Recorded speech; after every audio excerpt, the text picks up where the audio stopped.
viewers, let's quickly cut across to Prime Minister's Mann Ki Baat that is being broadcast on All India Radio. क्या आपके परिवार में खेल का वातावरण है क्या?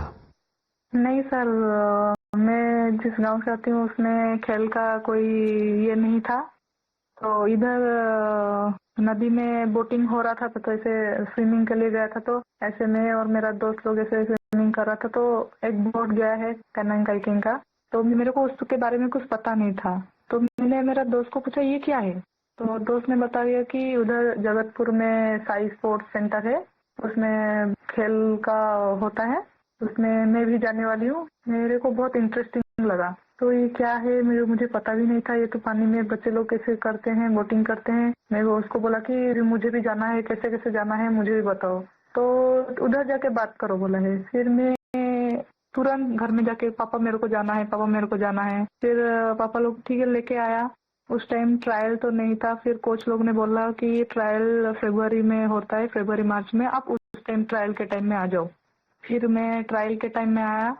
अच्छा रश्मिता, कश्मीर में हुए खेलो इंडिया वाटर स्पोर्ट्स फेस्टिवल में आपका स्वयं का अनुभव कैसा रहा? पहली बार कश्मीर गई थी? हाँ सर, मैं पहली बार कश्मीर गई थी। हम लोग को उधर फर्स्ट खेलो इंडिया वाटर स्पोर्ट्स फेस्टिवल आयोजित किया गया था। उसमें मेरा 2 इवेंट था, सिंगल 200 मीटर और 500 मीटर डबल में, और मैं दोनों में गोल्ड मेडल हासिल किया हूँ सर। अरे वाह, दोनों में लाई हो? Yes sir. बहुत बहुत बधाई। Thank you sir. अच्छा रश्मिता, वाटर स्पोर्ट्स के अलावा आपकी क्या हॉबीज हैं? सर वाटर स्पोर्ट्स के अलावा सर मेरे को रनिंग बहुत अच्छा लगता है। जब भी मैं छुट्टी में जाती हूँ तब मैं रनिंग के लिए जाती हूँ। मेरा जो पुराना फील्ड है उधर मैं पहले थोड़ा सा फुटबॉल खेलना सीखी थी, तो उधर जब भी जाती थी मैं बहुत रनिंग करती हूँ और मैं फुटबॉल भी खेलती हूँ सर, थोड़ा बहुत। मतलब खेल आपके रगों में है? हाँ सर, मैं जब फर्स्ट क्लास से 10th क्लास तक जब स्कूल में था तो मैं जो भी पार्टिसिपेट करता था उसमें सब में फर्स्ट होता था, चैंपियन होता था सर। रश्मिता, जो लोग आपकी तरह खेलों में आगे बढ़ना चाहते हैं, अगर उनको कोई संदेश देना है तो आप क्या दोगी? सर बहुत सारे बच्चे, उनको घर से निकलना भी मना होता है, और लड़की हो बाहर में कैसे जाओगे, और किसी का पैसा का दिक्कत की वजह से वो लोग खेल छोड़ रहे हैं। और ये जो खेलो इंडिया का स्कीम हो रहा है उसमें बहुत सारे बच्चों को पैसा का भी मदद मिलता है और बहुत सारे बच्चों को बहुत सारे हेल्प मिल रहा है। उसके वजह से बहुत सारे बच्चे आगे जा पा रहे हैं। और मैं बोलूंगी सबसे कि खेल को छोड़ो मत, खेल से बहुत आगे जा सकते हैं। तो खेल तो एक खेल है लेकिन उसमें शरीर का हर अंश स्वस्थ भी रहता है, और खेल को आगे लेके इंडिया को मेडल दिलवाना हमारा कर्तव्य है सर। चलिए रश्मिता जी, मुझे बहुत अच्छा लगा। आपको फिर से एक बार बहुत बहुत बधाई, और आपके पिताजी को भी मेरी तरफ से प्रणाम कहिएगा, क्योंकि उन्होंने इतनी कठिनाइयों के बीच भी एक बेटी को आगे बढ़ने के लिए इतना प्रोत्साहन दिया। मेरी बहुत बहुत शुभकामनाएं हैं। धन्यवाद। Thank you sir. जय जगन्नाथ। जय जगन्नाथ सर। मोहसिन अली, नमस्ते। नमस्ते सर। मोहसिन जी, आपको बहुत बहुत बधाई और आपके उज्जवल भविष्य के लिए बहुत बहुत शुभकामनाएं। Thank you sir. मोहसिन, आपने पहले खेलो इंडिया वाटर स्पोर्ट्स इसका फेस्टिवल, और उसमें भी सबसे पहला गोल्ड मेडल जीतने वाले आपको कैसा लगा? सर बहुत ही खुश हूँ मैंने गोल्ड मेडल जीता है खेलो इंडिया में, जो पहली बार हुआ है यहाँ पर कश्मीर में। लोगों में क्या चर्चा है? बहुत ही चर्चा है सर, पूरी फैमिली खुश है अभी। आपके स्कूल वाले भी सब खुश है। कश्मीर में सब बोलते हैं आप गोल्ड मेडलिस्ट हो। तो आप तो बड़े सेलिब्रिटी बन गए। सर अच्छा, वाटर स्पोर्ट्स की रुचि कैसे बनी और उसके फायदे क्या नजर आ रहे हैं आप? पहले बचपन में मैंने देखा वो बोट चलती हुई वहाँ पर डल लेक में, पापा ने बोला आप करोगे? हाँ मुझे भी शौक है। मैं भी फिर गया वहाँ पर सेंटर में मैडम के पास, फिर मैम ने मुझे सिखाया, ब्रिटिश मैम ने। अच्छा मोहसिन, पूरे देश के लोग आए थे, पहली बार वाटर स्पोर्ट्स का कार्यक्रम हुआ, और वो भी श्रीनगर में हुआ, वो भी डल झील में हुआ। इतने सारे देश के लोग आए, तो वहाँ के लोगों को क्या फील होता था? बहुत ही खुशी है सर, सब बहुत अच्छी जगह है, पूरा अच्छा है यहाँ पर, फैसिलिटी सब कुछ अच्छी है, सब यहाँ पर सब कुछ अच्छा रहा खेलो इंडिया में। तो आप कहीं खेलने के लिए कश्मीर के बाहर गए कभी? यस सर, मैं भोपाल गया हूँ, गोवा गया हूँ, केरला गया हूँ, हिमाचल गया हूँ। अच्छा, फिर आप तो पूरा हिंदुस्तान देख लिए है। Yes sir. अच्छा, इतने सारे खिलाड़ी वहाँ आए थे, यस सर। तो नए दोस्त बनाए कि नहीं बनाए? सर बहुत दोस्त बना दिए, एक साथ भी घूमे हम यहाँ पर, डल लेक में, लाल चौक में, पूरे जगह घूमे हम सर। पहलगाम भी गए थे। यस सर, पूरी जगह। देखिए, मैंने तो देखा है कि जम्मू कश्मीर में स्पोर्ट्स टैलेंट बड़ा गजब का है जी। Yes sir. हमारे जो जम्मू कश्मीर के नौजवान है, वो देश का नाम रोशन करे, इतना सामर्थ्य है उनके अंदर, और आपने करके दिखाया है। सर मेरा ड्रीम है ओलंपिक में मेडल जीतना, वही ड्रीम है। वाह, शाबाश। वही ड्रीम है सर। देखिए, आपसे सुन करके ही मेरे तो रोंगटे खड़े हो गए। सर अभी वही ड्रीम है मेरा, ओलंपिक में मेडल जीतना, देश के लिए नेशनल एंथम बजाना, बस वही ड्रीम है मेरा। मेरे देश का एक मजदूर परिवार का बेटा इतने बड़े सपने देखता है, मतलब ये देश बहुत आगे बढ़ने वाला है। सर बहुत आगे बढ़ने वाला है। हम शुक्रगुजार हैं इंडिया गवर्नमेंट का, जिनने इतना यहाँ पर खेलो इंडिया के यहाँ पर पहली बार हुआ है सर। अभी तो तुम्हारा स्कूल में भी जय जयकार चलता होगा। Yes sir. चलिए मोहसिन, मुझे बहुत अच्छा लगा आपसे बात करके, और मेरी तरफ से आपके पिताजी को विशेष रूप से मेरा धन्यवाद करना, क्योंकि उन्होंने मजदूरी की जिंदगी जी करके भी आपकी जिंदगी बनाई है, और आपने अपने पिताजी के शब्दों पर बिल्कुल आराम किए बिना 10 साल तक तपस्या की है। ये खिलाड़ी के लिए बहुत बड़ी प्रेरणा होती है, और आपके कोच को भी मैं बहुत बधाई देता हूं कि जिन्होंने आपके पीछे इतनी मेहनत की। मेरी तरफ से बहुत बहुत शुभकामनाएं, बहुत बहुत बधाई भैया। Thank you sir. नमस्कार सर। जय हिंद।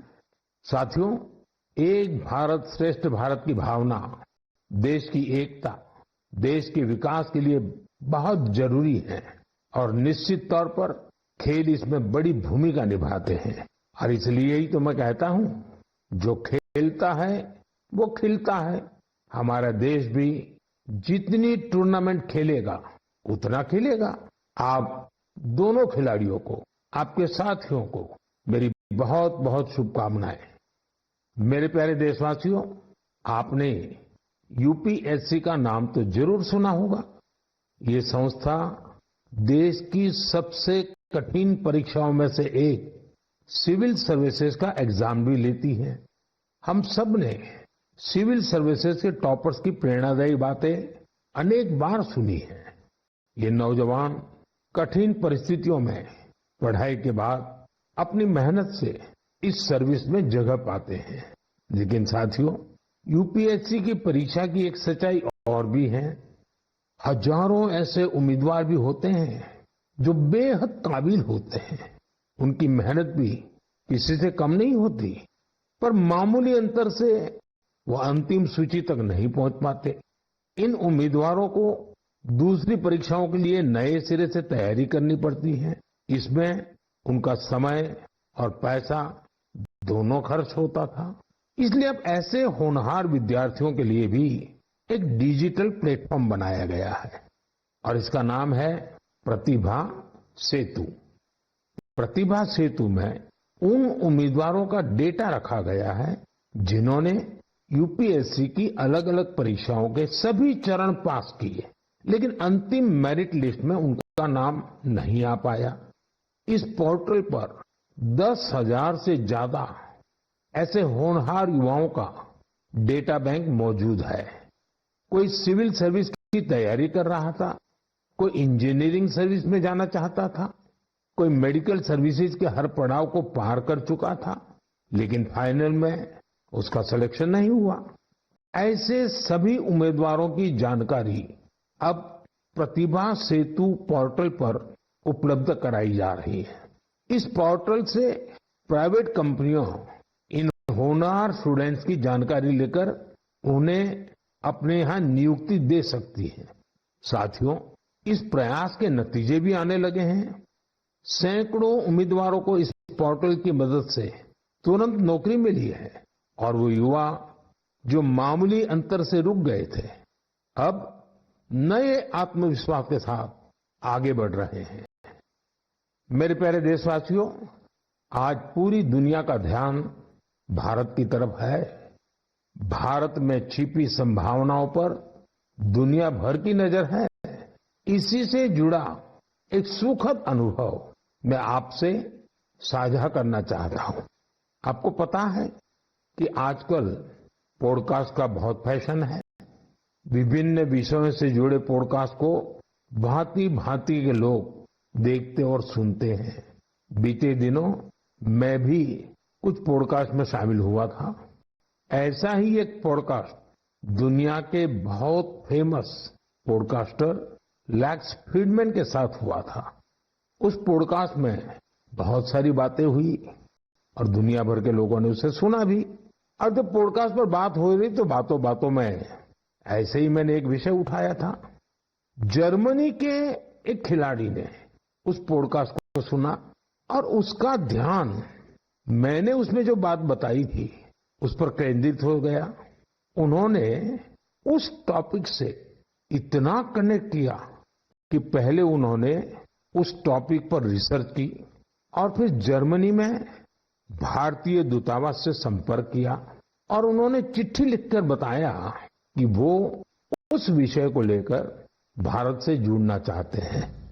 आप सोच रहे होंगे कि मोदी जी ने पॉडकास्ट में ऐसा कैसा विषय कह दिया जो जर्मनी के खिलाड़ी को प्रेरित कर गया।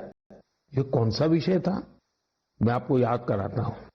मैंने पॉडकास्ट में बातों बातों में मध्य प्रदेश के शहडोल के फुटबॉल के क्रेज से जुड़ा एक गांव का वर्णन किया था। दरअसल 2 साल पहले मैं शहडोल गया था। वहां के फुटबॉल प्लेयर से मिला था।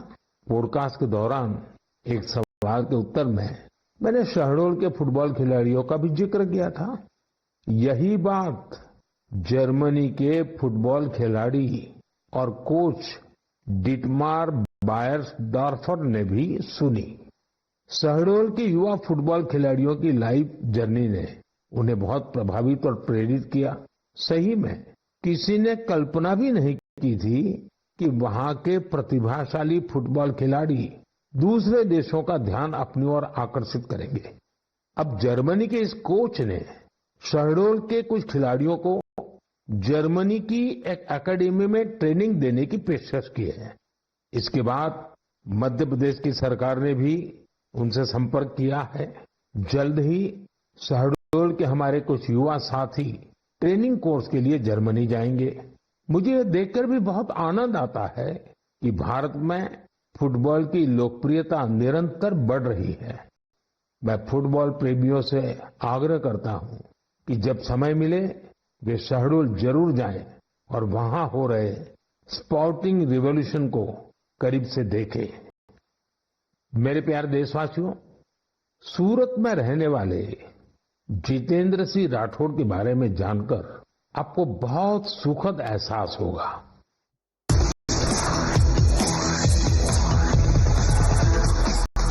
पहले कुछ एकड़ में जमीन की सिंचाई हो पाती थी। अब सोलर दीदी के सोलर पंप से 40 एकड़ से ज्यादा क्षेत्र में पानी पहुंच रहा है। सोलर दीदी के इस अभियान में गांव के दूसरे किसान भी जुड़ गए हैं। उनकी फसलें हरी भरी होने लगी हैं, आमदनी बढ़ने लगी। साथियों, पहले देवकी जी की जिंदगी 4 दीवारी के भीतर सिमटी हुई थी, लेकिन आज वो पूरे आत्मविश्वास से अपना काम कर रही हैं। सोलर दीदी बनकर पैसे कमा रही हैं और सबसे दिलचस्प बात की वो क्षेत्र के किसानों से यूपीआई के जरिए पेमेंट लेती है। अब पूरे गांव में उन्हें बहुत सम्मान से देखा जाता है। उनकी मेहनत और दूरदर्शिता ने दिखा दिया है कि सौर ऊर्जा सिर्फ बिजली का साधन नहीं है, बल्कि ये गांव-गांव में नई रोशनी लाने वाली एक नई शक्ति भी है। मेरे प्यारे देशवासियों, 15 सितंबर को भारत के महान इंजीनियर मोक्षगुंडम विश्वेश्वरैया जी का जन्मदिन होता है। उस दिन को हम इंजीनियर्स डे के रूप में मनाते हैं। इंजीनियर सिर्फ मशीन नहीं बनाते, वे सपनों को हकीकत में बदल देने वाले कर्मयोगी होते हैं। मैं भारत के हर इंजीनियर की सराहना करता हूं, उन्हें अपनी शुभकामनाएं देता हूं। साथियों, सितंबर में ही भगवान विश्वकर्मा की पूजा का पवित्र अवसर भी आने वाला है। 17 सितंबर को विश्वकर्मा जयंती है। ये दिन हमारे उन विश्वकर्मा बंधुओं को भी समर्पित है जो पारंपरिक शिल्प, कौशल और ज्ञान विज्ञान को अनवरत एक पीढ़ी से दूसरी पीढ़ी तक पहुंचा रहे हैं। हमारे सुतार, लोहार, सोनार, कुम्हार, मूर्तिकार, बढ़ई मिस्त्री हमेशा से भारत की समृद्धि की बुनियाद रहे हैं। हमारे इन विश्वकर्मा बंधुओं की मदद के लिए ही सरकार ने विश्वकर्मा योजना भी चलाई है। साथियों, अब मैं आपको एक ऑडियो रिकॉर्डिंग सुनाना चाहता हूं।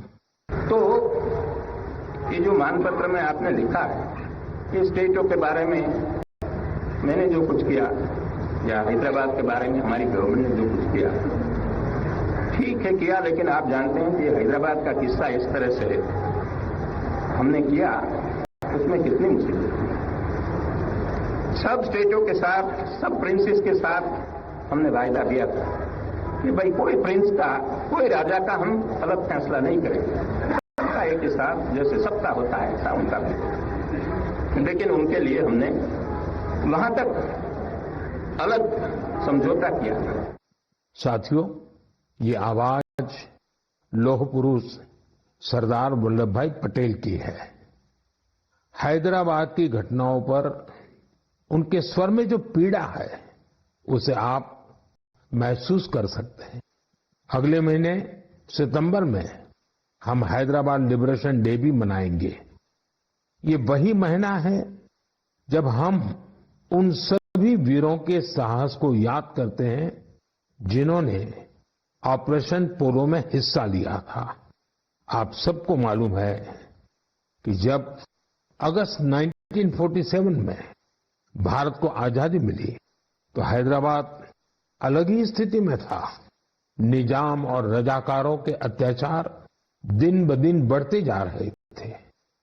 तिरंगा फहराने या वंदे मातरम कहने पर भी मौत के घाट उतार दिया जाता था। महिलाओं और गरीबों पर अत्याचार किए जाते थे। उस समय बाबा साहब आम्बेडकर ने भी चेतावनी दी थी कि ये समस्या बहुत बड़ी बनती जा रही है। आखिरकार सरदार पटेल ने मामले को अपने हाथ में लिया। उन्होंने सरकार को ऑपरेशन पोलो शुरू करने के लिए तैयार किया। रिकॉर्ड समय में हमारी सेनाओं ने हैदराबाद को निजाम की तानाशाही से आजाद कराया और उसे भारत का हिस्सा बनाया।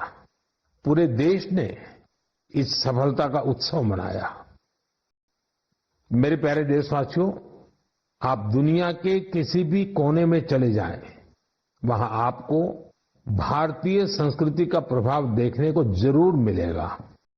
और ये प्रभाव केवल दुनिया के बड़े शहरों तक सीमित नहीं है, बल्कि इसे छोटे छोटे शहरों में भी देखा जा सकता है। इटली के एक छोटे से शहर कैंप रोतोंडो में ऐसा ही देखने को मिला है। यहां महर्षि वाल्मीकि जी की प्रतिमा का अनावरण किया गया। इस कार्यक्रम में वहां के स्थानीय मेयर सहित क्षेत्र के अनेक अहम व्यक्ति भी शामिल हुए।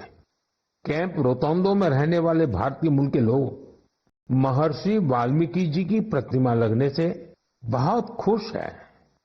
महर्षि वाल्मीकि के संदेश हम सभी को बहुत प्रेरित करते हैं। साथियों, इस महीने की शुरुआत में कनाडा के मिसिसागा में प्रभु श्री राम की 51 फीट ऊंची प्रतिमा का भी अनावरण किया गया है। इस आयोजन को लेकर लोगों में बहुत उत्साह था। सोशल मीडिया पर प्रभु श्री राम की भव्य प्रतिमा के वीडियोज खूब शेयर किए गए। साथियों, रामायण और भारतीय संस्कृति के प्रति ये प्रेम अब दुनिया के हर कोने में पहुंच रहा है। रूस में एक मशहूर स्थान है व्लादिवोस्तोक। बहुत से लोग इसको ऐसी जगह के रूप में जानते हैं जहां सर्दियों में तापमान -20 से -30 डिग्री सेल्सियस तक गिर जाता है। इस महीने व्लादिवोस्तोक में एक अनूठी प्रदर्शनी लगी। इसमें रूसी बच्चों द्वारा रामायण की अलग अलग थीम पर बनाई गई पेंटिंग्स को भी शोकेस किया गया। यहां पर एक कंपटीशन का भी आयोजन हुआ। दुनिया के अलग अलग हिस्सों में भारतीय संस्कृति के प्रति बढ़ती जागरूकता देखकर वाकई बहुत प्रसन्नता होती है। मेरे प्यारे देशवासियों, मन की बात में इस बार इतना ही। इस समय देश भर में गणेश उत्सव की धूम है। आने वाले दिनों में बहुत सारे त्योहारों की रौनक होगी। उन त्योहारों में आपको स्वदेशी की बात कभी भी भूलनी नहीं है। उपहार वही जो भारत में बना हो, पहनावा वही जो भारत में बुना हो, सजावट वही जो भारत में बने सामान से हो, रोशनी वही जो भारत में बनी झालरों से हो, और भी ऐसा बहुत कुछ। जीवन की हर जरूरत में सब कुछ स्वदेशी हो। गर्व से कहो ये स्वदेशी है, गर्व से कहो ये स्वदेशी है, गर्व से कहो ये स्वदेशी है। इस भाव को लेकर हमें आगे चलना है।